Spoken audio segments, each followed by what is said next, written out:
It's funny how you can see a person every single day and not really see them at all. For me, that person was Mr. Henderson.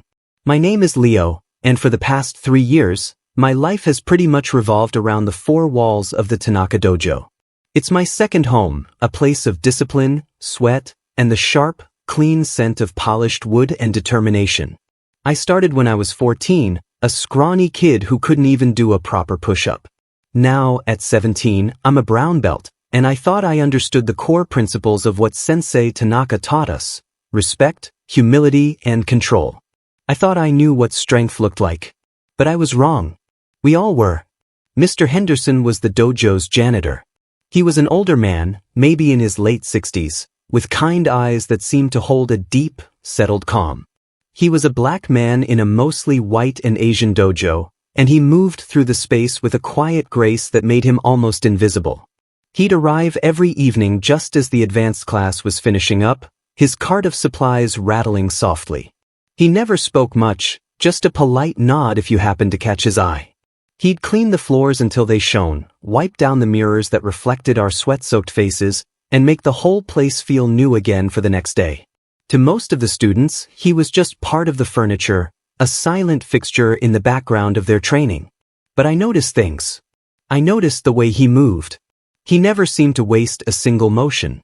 When he lifted a heavy bucket of water, he didn't use his back. He bent his knees, a perfect, balanced squat that was deeper and more controlled than what half the students could manage. When he pushed his mop, it was with a smooth, flowing rhythm, his body centered, his posture perfect.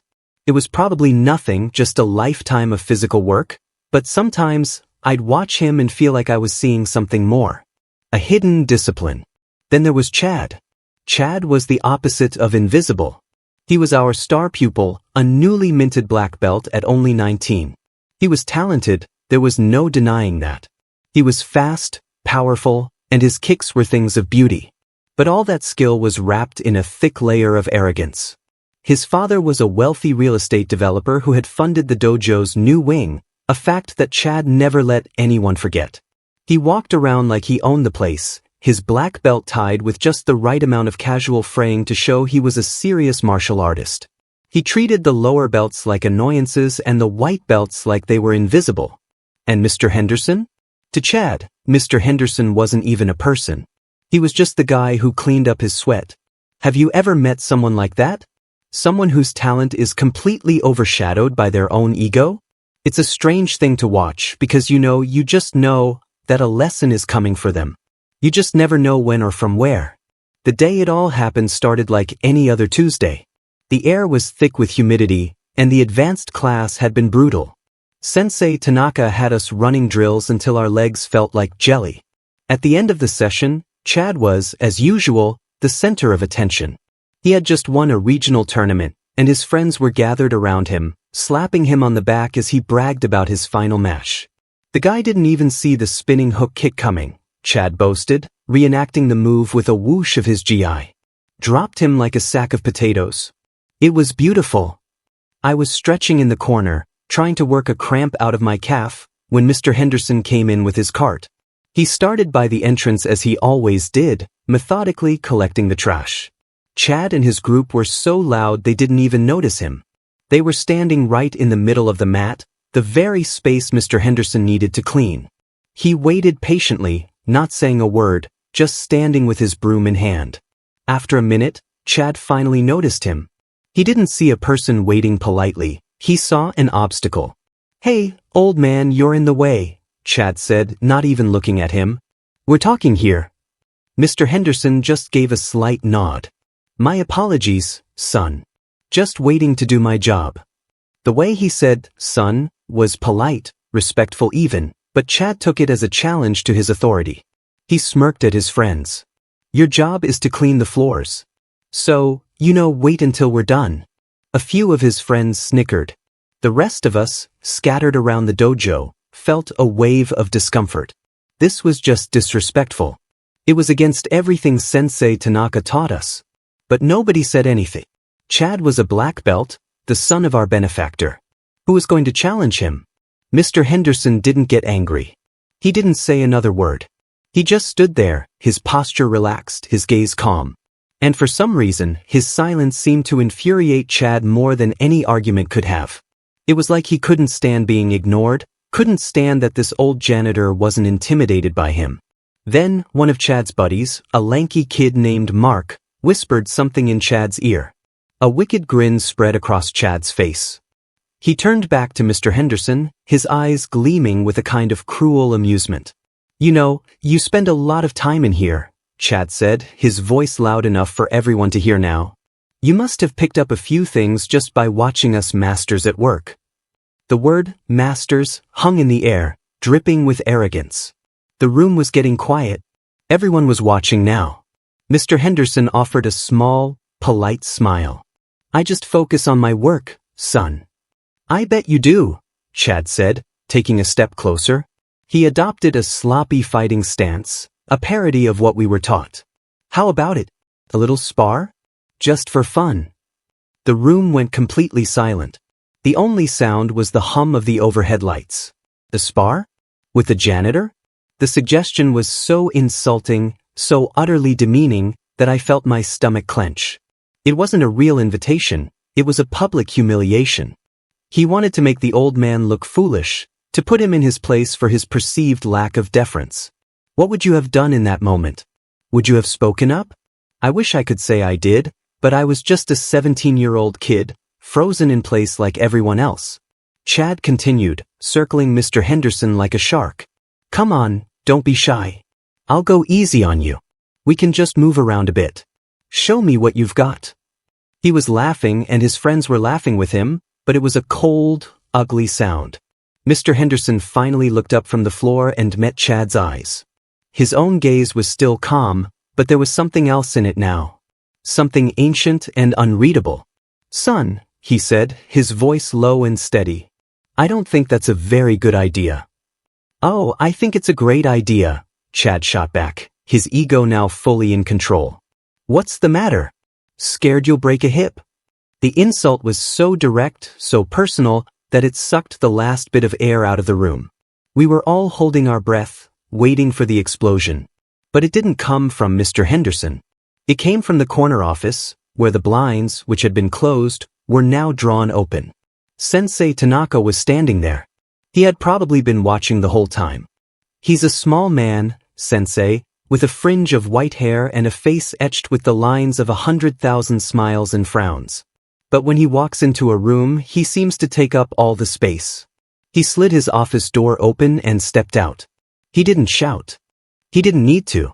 His presence alone was enough to make everyone stand up straighter. "Chad," Sensei said. His voice was quiet, but it cut through the tension like a knife. Chad immediately snapped to attention, bowing. "Sensei." Sensei Tanaka walked slowly toward the center of the mat. He didn't look at Chad. His eyes were on Mr. Henderson. There was a look that passed between them, a look of understanding that I couldn't decipher. It was like they were having a whole conversation without saying a word. I wonder now if they had discussed this possibility before. Did Sensei know this day would come? After a long moment, Sensei Tanaka finally turned his gaze to Chad. "In this dojo," he said, his voice resonating with quiet authority, "a challenge is a serious thing. It is not to be issued for fun. It is not a tool for mockery." Chad's face flushed. "Sensei, I was just joking around. I didn't mean anything by it." "You meant to humiliate a man who has shown you nothing but quiet service," Sensei Tanaka corrected him. "You used your skill not as a shield for the weak, but as a sword against them. You have forgotten the first lesson you ever learned here." Chad looked down at his feet, thoroughly chastised. "I thought that would be the end of it. I thought Sensei would send us all home and have a private and probably very loud conversation with Chad. But that's not what happened. What he did next shocked every single one of us." Sensei Tanaka turned back to Mr. Henderson. "Mr. Henderson," he said, his voice now gentle, "my student has forgotten his way. He has issued a challenge in my dojo. It reflects poorly on all of us. I would be honored if you would accept it." My jaw dropped. So did everyone else's. Sensei was sanctioning this? He was actually going to let his star black belt fight the janitor? Chad looked up, a flicker of his old arrogance returning. He thought Sensei was playing some kind of mind game, that he was going to let the spar happen to teach the old man a lesson about his place. He was so wrong. Mr. Henderson looked at Sensei Tanaka for a long moment. He then let out a slow, deep sigh, the kind of sigh a man makes when he's being called back to a life he thought he'd left behind. He gave a slight, formal bow toward Sensei. "As you wish, Sensei," he said. Then he turned to Chad. He handed his broom to one of the younger students. He walked to the edge of the mat, took off his worn work boots, and placed them neatly side by side. He was wearing a simple gray work shirt and blue pants. He began to unbutton the shirt. We all expected to see the frail body of an old man. Maybe he was in decent shape for his age, but he was up against a 19-year-old athlete in his prime. What was revealed when he took that shirt off made a collective gasp ripple through the dojo. Mr. Henderson was not frail. His skin was mapped with old, faded scars that told 1,000 stories we would never know. His shoulders were broad, and his chest and arms were corded with dense, powerful muscle. It wasn't the puffy muscle of a bodybuilder. It was the hard, functional strength of a man whose body had been a tool, and perhaps a weapon, for a very long time. Around his waist, just visible above his work pants, was the edge of something. It looked like a belt, but it was old and dark, almost black, and tied in a way I'd never seen before. He folded his work shirt with the same meticulous care he used for all his tasks and placed it beside his boots. He turned and stepped onto the mat, his bare feet making a soft, solid sound on the wood. He stood in the center, across from Chad, and he wasn't the janitor anymore. He was something else entirely. His posture shifted. His shoulders settled, his chin tucked slightly, and his eyes, those kind, calm eyes, became completely still. They were like deep pools of water, reflecting everything but revealing nothing. Chad was still smirking, but there was a new flicker of uncertainty in his eyes. He hadn't expected this. None of us had. He looked at Mr. Henderson's powerful physique, the scars, the unnerving stillness, and for the first time, he seemed to realize that this might not be the joke he thought it was. Sensei Tanaka stepped to the edge of the mat. "This will be a demonstration of control," he announced, his voice firm. "The first person to score a clean point, or to force a submission, wins. There will be no strikes to the head or spine. Is that understood?" Chad nodded quickly. Mr. Henderson just blinked once, his focus entirely on his opponent. "Bow to each other," Sensei commanded. Chad gave a quick, almost dismissive bow. Mr. Henderson's bow was different. It was deep, slow, and formal. It was a bow of pure, undiluted respect for the tradition, for the mat, and even for the arrogant young man standing before him. It was the bow of a true martial artist. "Hajime!" Sensei called. "Begin." The air in the dojo crackled with tension. It was so quiet you could hear the soft scrape of their feet on the mat. Chad, needing to reassert his dominance, was the first to move. He exploded forward, a blur of motion, launching a textbook front kick aimed directly at Mr. Henderson's chest. It was fast, powerful, and perfectly executed. A kick like that had won him tournaments. But it never landed. Just as the kick was about to make impact, Mr. Henderson moved. It was the strangest thing I'd ever seen. He didn't seem to move at all, yet suddenly he wasn't there. He had shifted his weight just a few inches to the side, a subtle, almost imperceptible pivot of his hips, and Chad's foot sliced through empty air. The force of the missed kick threw Chad off balance, causing him to stumble forward. The smirk was completely gone from Chad's face now. It was replaced by a look of pure confusion. He regained his footing and spun around, his eyes wide. Mr. Henderson was standing in the exact same spot he had been before, still and centered, as if he hadn't moved an inch. It was like a magic trick. Chad, thinking it was a fluke, attacked again. This time with a combination. A jab, a cross, followed by a powerful roundhouse kick to the ribs. It was a furious assault, each strike thrown with the intent to end this quickly. And again the same thing happened. Mr. Henderson didn't block. He didn't retreat. He just flowed. He swayed back just enough for the punches to miss by a whisper. He turned his body at the last possible second, and the roundhouse kick swept past him, so close that it ruffled his pants. It was uncanny. It was like he knew what Chad was going to do before Chad even did it. He wasn't reacting, he was anticipating. All that wasted, violent energy from Chad was being met with absolute calm. He was making Chad fight himself, fight his own momentum. Have you ever seen a master at work in any field? A chef, a musician, a carpenter? They have an economy of motion, a deep understanding of their craft that looks like pure instinct. That's what we were seeing. We weren't watching a brawl. We were watching an artist. Chad was breathing heavily now, sweat beading on his forehead. He was getting angry, and his anger was making him sloppy. He abandoned his technique and just charged, throwing a wild haymaker. It was the kind of move a street brawler would throw, not a black belt. He was letting his frustration take over. This time, Mr. Henderson didn't just evade. As the wild punch came flying toward him, he moved. But he moved forward into the attack. In one single, fluid motion, he stepped inside Chad's reach. His left hand came up, not to block the punch, but to gently guide it past his head. At the same time, his right hand rested lightly on Chad's outstretched arm, near the elbow. His feet shifted, his hips turned, and suddenly, Chad was flying. It wasn't a violent throw. It was like he had been tripped by the air itself. Chad went airborne, his body turning a full circle in the air before landing flat on his back on the mat. The sound of the impact, a loud TWP, echoed through the silent dojo. It had knocked the wind out of him. For a full 5 seconds, nobody moved. We were all completely speechless. Chad lay on the mat, gasping for air, his face a mask of shock and disbelief.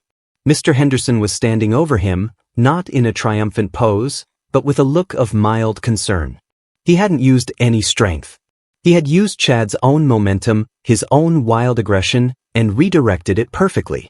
It was a textbook demonstration of Aikido, a martial art that focuses on blending with an opponent's motion instead of meeting it with force. The spell was broken when Sensei Tanaka said one word, his voice filled with a profound respect. Yame. So, the spar was over. It had lasted less than 30 seconds. 30 seconds was all it took to completely dismantle our dojo's champion. 30 seconds to shatter our entire perception of what strength was. Mr. Henderson extended a hand down to Chad. Chad, still dazed, stared at the hand for a moment before taking it. The old janitor pulled the young black belt to his feet as if he weighed nothing. Chad stood there, breathing heavily, utterly humbled. He looked at Mr. Henderson, and for the first time, I think he truly saw him. He saw the quiet power, the immense control, the discipline that went so far beyond anything he had ever known. Mr. Henderson gave him a small, compassionate nod. "You have great power, son," he said, his voice soft. "But your balance is off. Not your feet. Your heart." And then he did something incredible. He bowed to Chad. A deep, respectful bow. The kind a victor gives to a worthy opponent, even though the fight had been anything but equal. Then he turned, stepped off the mat, and walked back to his neatly folded shirt and work boots. He put his uniform back on, and just like that, he was the janitor again. He picked up his broom and went back to work as if nothing had happened. But everything had happened. The entire dynamic of our dojo had shifted on its axis. Chad stood frozen on the mat for a long time. The arrogance had been stripped away, leaving behind a raw, vulnerable confusion. He finally looked over at Sensei Tanaka, his eyes asking the question we were all thinking. Who is he?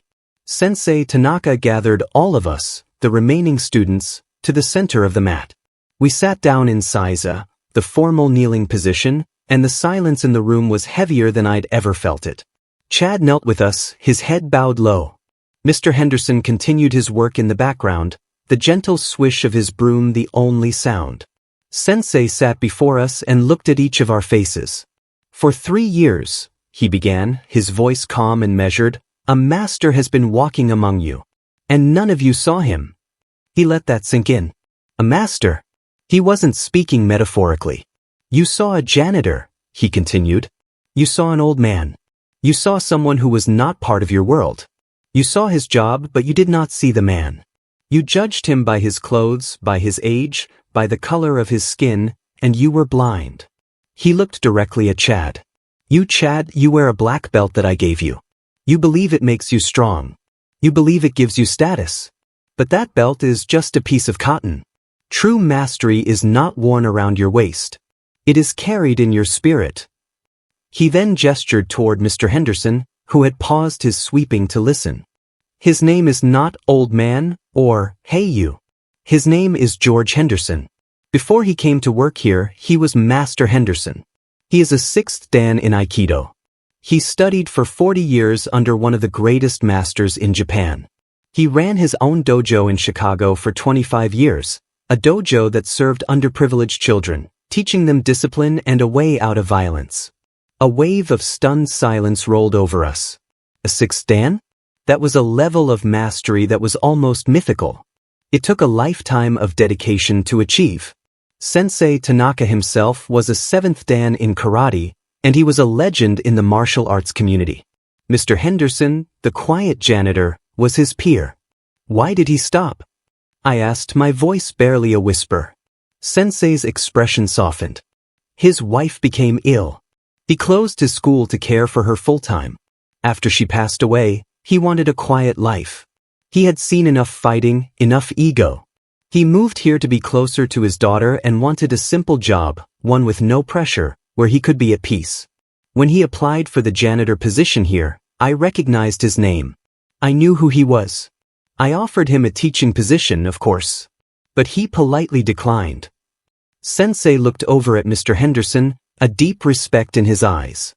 He told me, I have taught enough. Now, I wish only to serve. He asked me to keep his identity a secret. He didn't want any special treatment. He just wanted to do his work. I hired him not just to clean our floors, but in the hopes that his example of humility might seep into the walls of this dojo. That some of you might learn the lesson he offers every single day, just by being himself.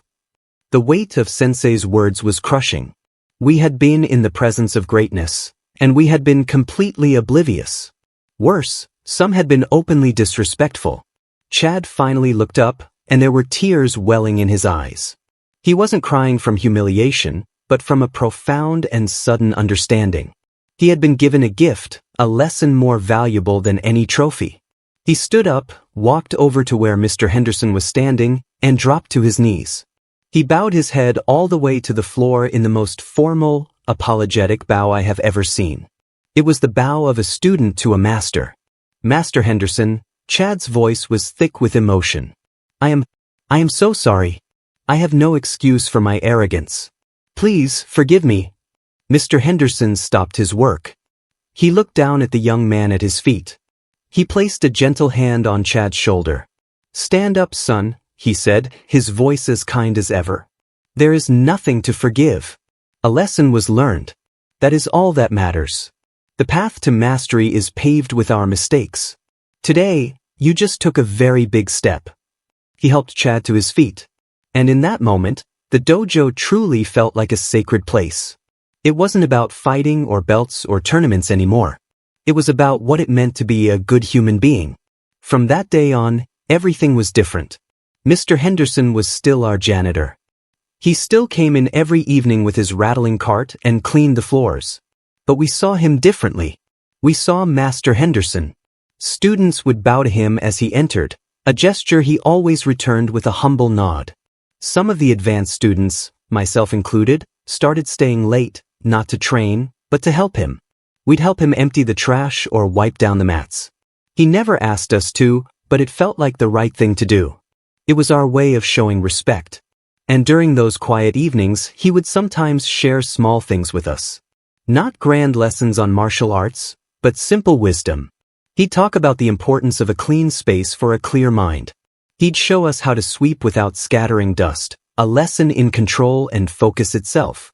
He taught us that there is dignity and a form of meditation in all work, if you do it with the right spirit. Chad changed the most. The arrogance was gone, replaced by a quiet, intense humility.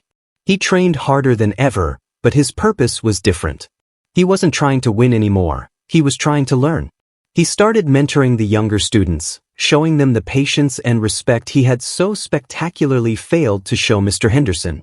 He would often be the last one to leave, staying late to talk with Master Henderson, asking questions not about fighting techniques, but about life, about balance, about how to quiet the ego. I learned the most important lesson of my life that day. It's a lesson that goes far beyond the dojo. True strength, the kind that really matters, isn't loud. It doesn't need to announce itself. It's not about the color of your belt or the size of your bank account or the title on your business card. It's quiet. It's humble. It's the calm control of a master who has nothing left to prove. It's the dignity of a man who knows his own worth, whether he's holding a sword or a broom. We live in a world that's constantly shouting, constantly demanding attention. But that day, we all learned that the most powerful voices are often the ones that whisper, and the greatest masters are sometimes the ones you don't even see. I still train at the dojo, and I still see Master Henderson every Tuesday. And every time I bow to him, I'm reminded of that lesson. I try to carry it with me, to look past the uniform and the job title, and to see the person. Because you never know when you might be standing in the presence of a master. What about you? Have you ever completely misjudged someone, only to be left speechless by who they truly were? Drop a comment and share your story. And if this story resonated with you, consider subscribing for more, because sometimes the most incredible lessons come from the most unexpected teachers.